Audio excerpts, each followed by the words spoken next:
ఎదురుగా వస్తున్నటువంటి టిప్పర్ అతి వేగంతో గుద్దడంతో అందులో ప్రయాణిస్తున్నటువంటి 21 మంది ప్రయాణికులు ప్రాణాలు కోల్పోయారు. ఈ ఘటన జరగడానికి ప్రధాన కారణము ఇక్కడ ఉన్నటువంటి గుంటగా చెప్తున్నారు. మనం విజువల్స్ లో చూడొచ్చు. అంటే వాహనాలు వెళ్ళేటువంటి సమయంలో ఈ గుంట చాలా మందికి కనిపించదు వాహనాలకి. ఆ టైంలోనే ఈ వాహనం ఒక్కసారిగా టిప్పర్ ఫ్రంట్ టైర్ ఏదైతే ఉంటుందో ఆ ఫ్రంట్ టైర్ ఇందులోకి రావడము, కంట్రోల్ కాకపోవడం వల్ల వెంటనే దీన్ని తప్పించే ప్రయత్నం చేశారు. ఎగ్జాక్ట్గా ఇదంతా మనకి లైన్ కనిపిస్తుంది. ఈ భాగంలోనే టిప్పర్ ముందుగా వస్తున్నటువంటి బస్సుని ఢీకొట్టింది.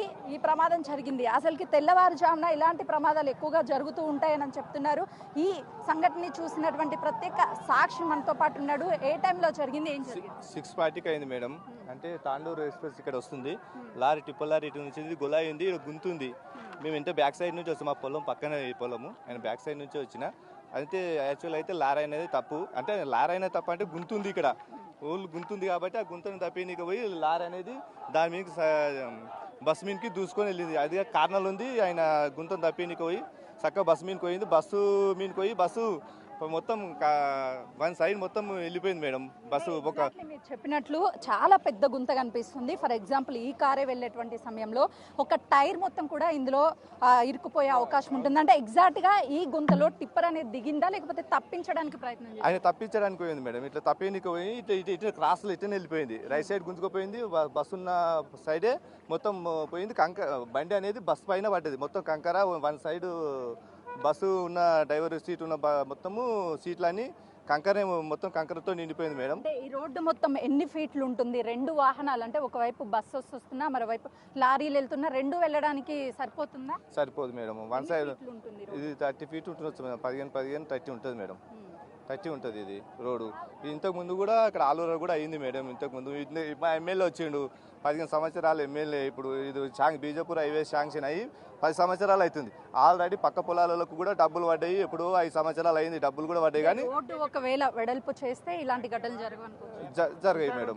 వన్ సైడ్ 4 లైన్ ఉంటుంది, ఏం కాదు మేడం. ఎందుకంటే ఇప్పుడు ఇది మధ్య డివైడర్ ఉంటుంది కాబట్టి యాక్సిడెంట్లు అనేవి కావు మేడం. ఇప్పుడు వన్ సైడ్ అక్కడ బండ్లు అక్కడ వెళ్తాయి, ఇక్కడ బండ్లు ఇక్కడ వెళ్తాయి కాబట్టి కేవలము ఈ ఈ గుంట మనకి ఏదైతే కనిపిస్తుందో దాదాపు ఒక వెహికల్ అయితే 2 వీలర్ అయితే పూర్తిగా సరిపోతుంది. ఈ గుంటలో ఆ బస్ కావచ్చు, అదేవిధంగా ఇలాంటి కార్లకు సంబంధించి ఒక టైర్ మొత్తం లోపలికి వెళ్తే వన్ సైడ్కి పడిపోతుంది. కాబట్టి ఆ టిప్పర్ అతను దీన్ని తప్పించుకోవడానికి క్రాస్ చేశాడు. అప్పుడు ఎగ్జాక్ట్గా ఎదురుగా వస్తున్నటువంటి బస్ని ఢీకొట్టారు అని చెప్పేసి స్థానికంగా చూసినటువంటి వ్యక్తులు చెప్తున్నారు. ఒకసారి మనం రోడ్ డిస్టెన్స్ చూస్తే ఫర్ ఎగ్జాంపుల్ ఒకవైపు వెళ్ళేటువంటి వాహనాలు, కార్లు కావచ్చు, అదేవిధంగా ఆటోలు, పెద్ద వాహనాలు వెళ్తాయి. ఇంకొక సైడు అటుగా వెళ్ళేటువంటి వాహనాలు, 2 సైడ్స్ వెళ్ళేటువంటి వాహనాలకి స్పేస్ సరిపోదు అని చెప్తున్నారు. మధ్యలో చాలా వరకు డివైడర్స్ లాగా చిన్న చిన్న పోల్స్ని ఏర్పాటు చేశారు. కానీ వీళ్ళు వచ్చేటువంటి వాహనాలు మధ్యలో నుంచి ఒకవేళ ఎగ్జాక్ట్గా ఇప్పుడు వస్తున్నటువంటి ఈ వాహనాల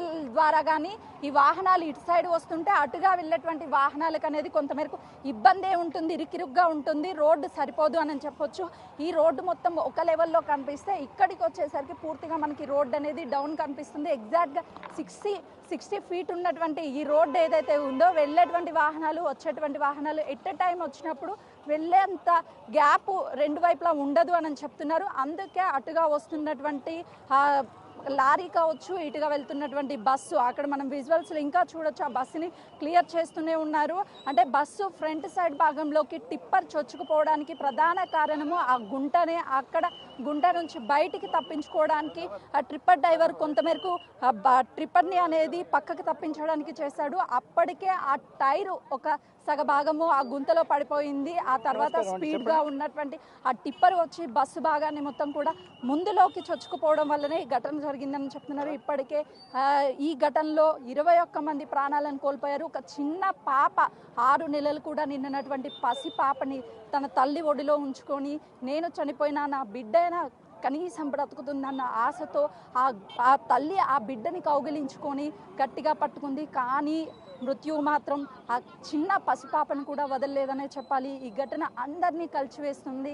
ఈ రోడ్డు విస్తీర్ణ చేయడంతో పాటు ఇలాంటి ఘటనలు జరగకుండా ఉండాలి అంటే డ్రైవర్లు కూడా అలర్ట్గా ఉండాలి. ఎవరు నిర్లక్ష్యం వహించినా ఇలాంటి ఘటనలు జరిగి ప్రజల ప్రాణాలు అంటే ముఖ్యంగా ప్రయాణికులు తమ ప్రాణాలను పోగొట్టుకుంటున్నారు అని చెప్తున్నారు.